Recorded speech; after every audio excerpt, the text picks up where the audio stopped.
So then there's a final design decision also. Like there's three levels of design decisions here we're talking about here. And the third is who is going to build this thing and how. So there's two logos in the top there, Lockheed and Thiokol. This represents sort of the dichotomy of who builds solid rocket propellant. There are aerospace companies like Lockheed, and they tend to be based out of places that either have an existing airbase or sort of space manufacturing facility, or they tend to be based along the coast or along navigable rivers. So they just build as big of a thing as they need and transport it by barge if it needs to be transported at all and can't be just wheeled out of the factory and onto the runway or the launch pad. The Saturn V stages were all sort of built with this model. Several of them had to transport through the Panama Canal to get from the manufacturing plant in California to the launch site in Florida. And you can build big, solid motors this way. The picture that you see there below the Lockheed logo is not a Lockheed product. It's an Aerojet product. But that was one of the largest monolithic single sort of casting solid rocket motors ever produced. The 260 there refers to 260 inches in diameter, and that was literally all they called it. It's just this is the 260-inch diameter motor. And then on the other side, you have companies like Thiokol or Hercules Inc. was another big one, that they come at this from the chemical industry. They're building these things with sort of the idea of like they've done chemical synthesis of industrial scale batch production of plastics, polymers, solvents, that sort of thing.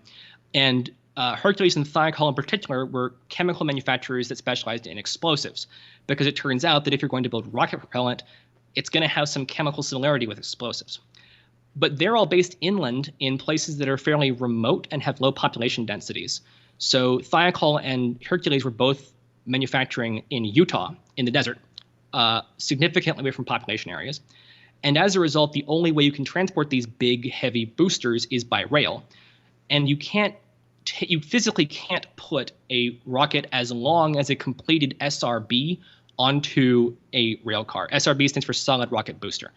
So they built it in segments, which you can see here another version of the same picture from earlier of this is two segments of the shuttle SRB, or as you might call them, two SRMs, solid rocket motors, being spliced together in the rotation and surge processing building at Cape Canaveral. I also throw in here United Technologies, because these companies like Thiokol, they are good at making propellant and they're good at the chemistry of making the motor, but you need a partner to build the avionics.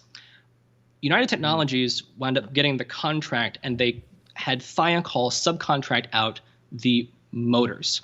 And this is where we make a distinction between a solid rocket booster and a solid rocket motor.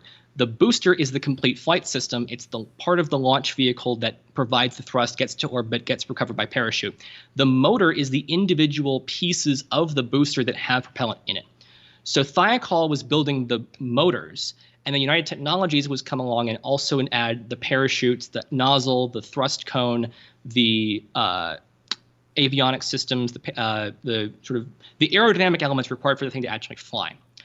And United Technologies is interesting in its own right, because they were initially an aerospace company that went through this just mind-blowingly like massive series of corporate mergers and consolidations. What you see there, that Amtrak train immediately right of the United Technologies logo, that is the United Technologies Turbo Train, America's answer to the APT. It was the turbo train, a gas turbine tilting train that it's also the answer to the Dutch koploppers, because you got those big the big red nose, a pair of clamshell doors, so you could stick multiple of these things together. It had just so many problems, and the Canadians used it for a while on Via Rail, but Amtrak very quickly got rid of them. But the idea that you have a company that's both building this weirdly retro-futuristic looking train and also the avionic systems for a solid rocket motor, this is the military industrial complex consolidating itself at work. Yeah, big time. Big time.